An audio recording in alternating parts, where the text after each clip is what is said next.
Hola de nuevo, cocineros, cocineras de los aprendizajes. Vamos hoy con una interesante dinámica basada en una metáfora a partir del cuadro del Grito de Edvard Munch. Y la he titulado con una pregunta potente, una pregunta poderosa y sugerente. ¿Sabes por qué grito? Es una pregunta que nos podemos hacer delante de este cuadro. ¿Sabes por qué grita esta persona que pintó Edvard Munch? ¿Sabes lo que significa este cuadro? ¿Sabes lo que hay detrás de la historia de este cuadro? Bien, pues a partir de ese análisis vamos a hacer una interesante dinámica para hablar de cómo prevenir y cómo gestionar mejor los conflictos que surgen a partir de los gritos. Y vamos a conceptualizar todo grito como un comportamiento de los otros que nos resulta especialmente molesto, tanto si es un comportamiento verbal como no verbal. El grito tiene la cualidad, tiene la capacidad de llamar poderosamente nuestra atención, ¿no? Es un sonido que se emite especialmente para llamar poderosamente la atención. Bien lo saben, no lo saben, pero psicológicamente el grito de los niños pequeños, el llanto, está capacitado para despertar rápidamente la atención de los padres. Bueno, vamos a ver un poquito en qué consiste esta dinámica, la historia del cuadro.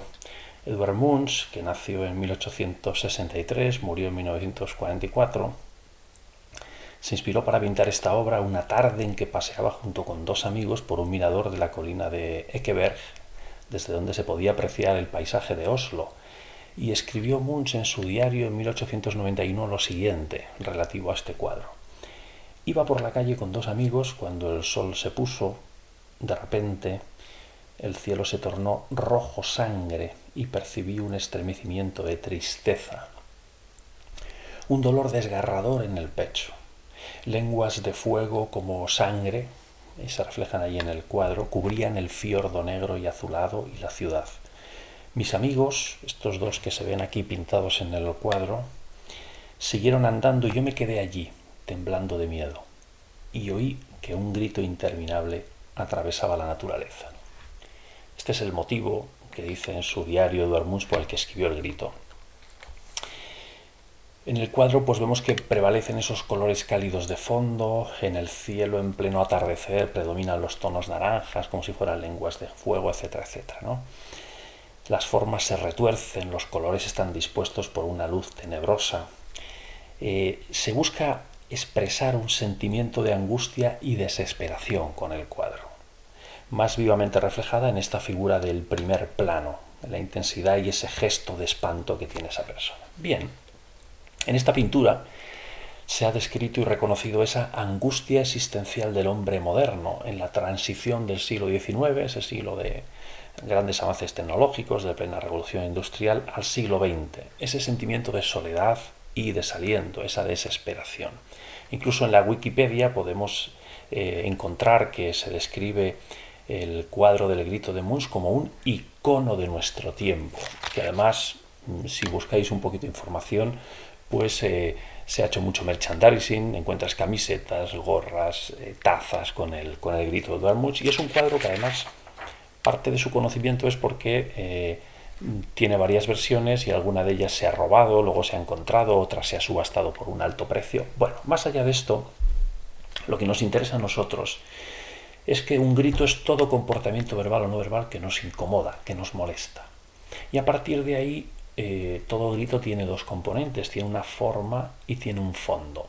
La forma es el componente físico o visible, que consiste en esa forma perceptible del grito, pues ese gesto, eso que nos molesta a nosotros, ¿no? Y que puede generar un conflicto.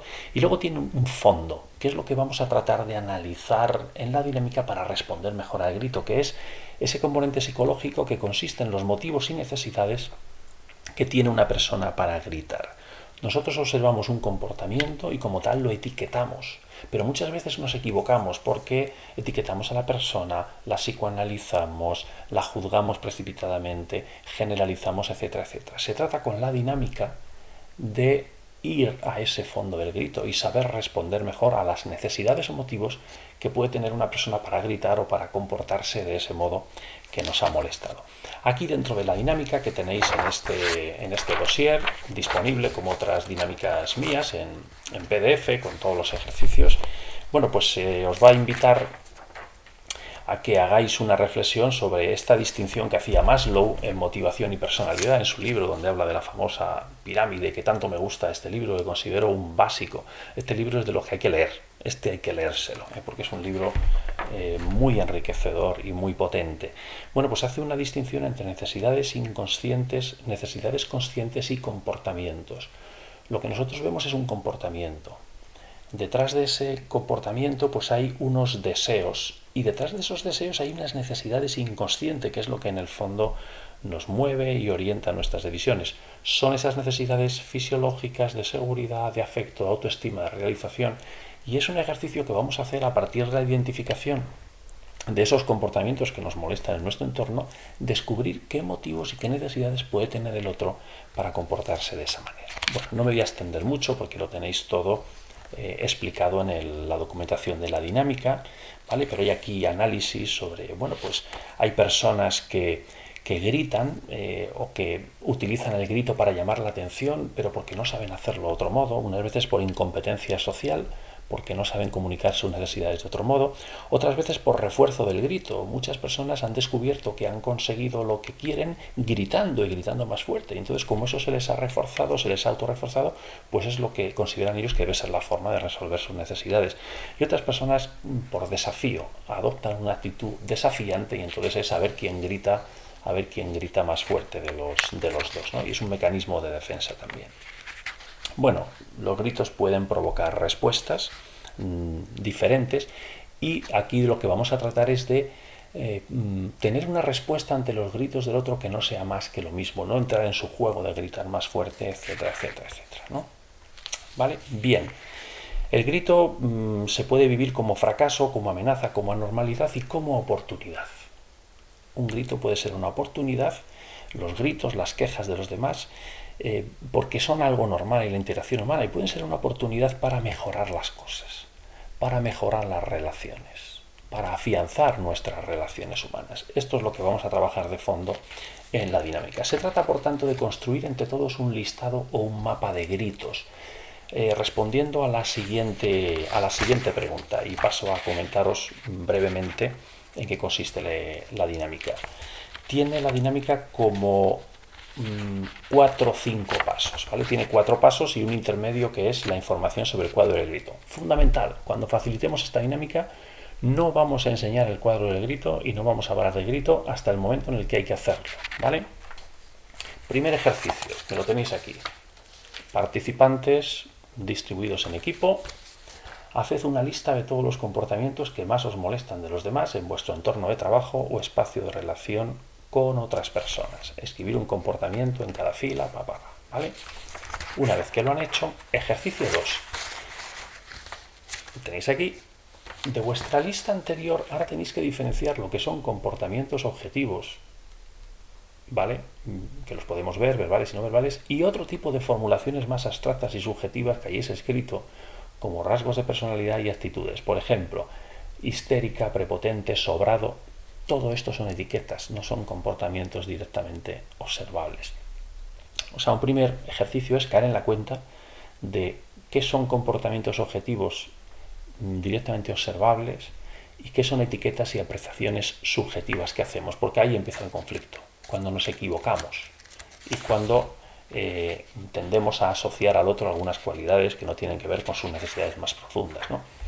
Una vez que hemos hecho esto, les vamos a pasar, que lo tenéis aquí en la dinámica muy bien explicado, toda esta explicación más ampliada que os la he explicado yo del cuadro del grito de Edvard Munch. Una copia para cada uno, para que se informen del cuadro, y aquí se habla de la forma, el fondo del grito, etc. Y se les introduce un poco en la dinámica. Bien, en el ejercicio 3 lo que vamos a hacer es, lo tenéis aquí también, una vez que tenéis todos los comportamientos que más os molestan de los otros y que habéis incluso traducido algunas etiquetas y apreciaciones subjetivas a comportamientos realmente objetivos y observables, haceros esta pregunta.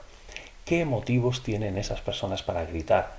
para expresarse y comportarse de ese modo. ¿Qué necesidades profundas hay detrás de cada grito? Situad cada grito en una de las 5 necesidades siguientes de Maslow, y aquí se ponen 5 filas con las 5 necesidades: supervivencia, seguridad, afecto, autoestima, realización, y se explican brevemente cada una de ellas.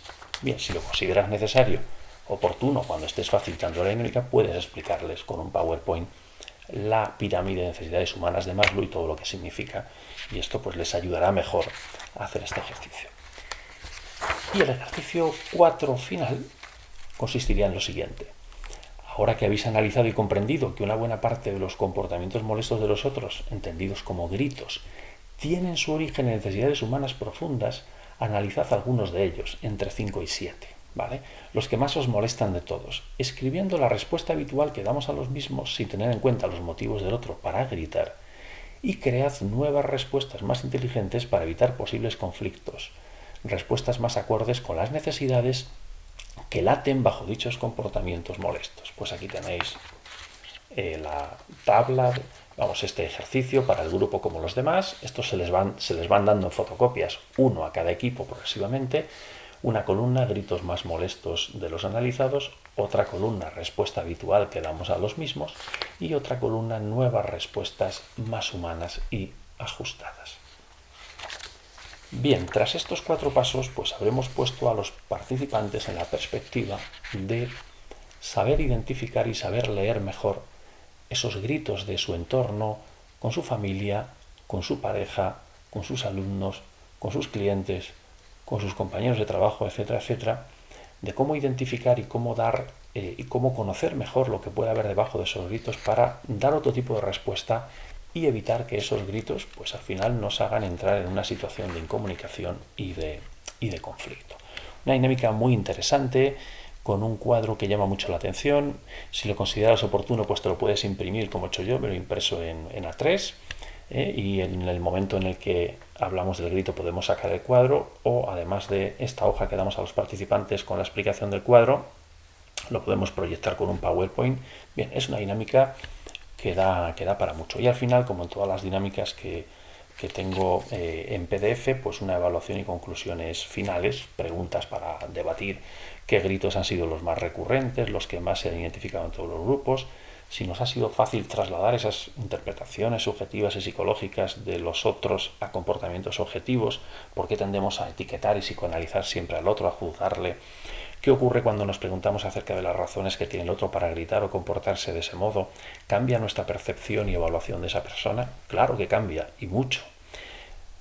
Descubrir las necesidades profundas del otro a partir de sus gritos nos ayuda a comprenderles mejor y tal vez a ser más tolerantes con ellos y menos condenatorios. ¿Qué tipo de nuevas respuestas se nos han ocurrido ante los gritos molestos de los demás que no sean más de lo mismo? Nos ayuda este proceso también a conocernos mejor a nosotros mismos y las razones por las que gritamos ante otros, porque esto también es de autoconocimiento personal. Se nos ocurre expresar o manifestar nuestras necesidades y deseos de otro modo que sea menos molesto para otros. Y una última pregunta: ante los problemas y conflictos, ¿somos más impresionistas o más expresionistas? Razonemos la respuesta. Y pongo esta sugerencia de reflexión porque en realidad Munch fue, con este cuadro que pintó en 1893, fue el inicio del expresionismo. El pintor expresionista pinta el interior de la realidad, ¿vale? Pinta lo que le ocurre al ser humano, las cosas profundas. Y podemos hacer una interesante distinción entre el expresionismo y el impresionismo. Mirad, el impresionismo, tengo aquí un libro sobre realismo e impresionismo, y este es un cuadro de Monet, seguramente podréis ver, si no lo podéis buscar, que se llama Amanecer o Soleil en Levant, que es el título francés, el sol que se va levantando, el amanecer. Con este cuadro lo que quiso expresar Monet fue la fugacidad de ese momento, de que el sol se va levantando con esos tonos rojos, pero que dura muy poquito. El grito de Edvard Munch no es un grito fugaz, es un grito que nos paraliza, se congela el tiempo. Los expresionistas pintan lo que permanece. Los impresionistas pintan cosas que son fugaces, son como pequeñas instantáneas de la realidad. Otra diferencia interesante entre los impresionistas y los expresionistas es la técnica. Este cuadro de Monet Soleil-Levant, que fue el que dio origen al impresionismo, la técnica que utilizó para pintarlo fue la siguiente. Miraba cómo se levantaba el sol, el amanecer, cerraba los ojos y esa impresión que quedaba en la retina, así como un poco difusa, era la que trasladaba al cuadro. Esa era la técnica. Es decir, nos quedamos en la superficie de la realidad, no profundizamos en la realidad. ¿Vivimos en un mundo más impresionista o más expresionista? Todo esto que llamamos ahora que estamos en la era de la posverdad no es una forma impresionista de entender la realidad, de vivir. No se utilizan lenguajes impresionistas que ocultan la verdad y que no van a la profundidad de las cosas, de lo que ocurre en la realidad, de lo que pasa al ser humano. ¿Qué política tenemos ahora? ¿Tenemos una política profunda y expresionista o tenemos una política simplemente impresionista, superficial, a ras de suelo? Está claro, ¿no? La política que tenemos hoy, ¿no? Bueno, pues podemos hacer esta interesante reflexión, pero fijaros que otro detalle entre el impresionismo y el expresionismo era que, fijaros un poco lo que pintaba Monet, ¿no? Monet pintaba paisajes, jardines, nenúfares, escenas de sociedad, de una sociedad que vivía muy bien, de una sociedad de jardines y en entornos un poco cerrados, ¿no? Escenas de sociedad, cosas superficiales. Munch pinta a otro tipo de personas, a seres humanos que sufren, a seres humanos que lo pasan mal, a personas con problemas.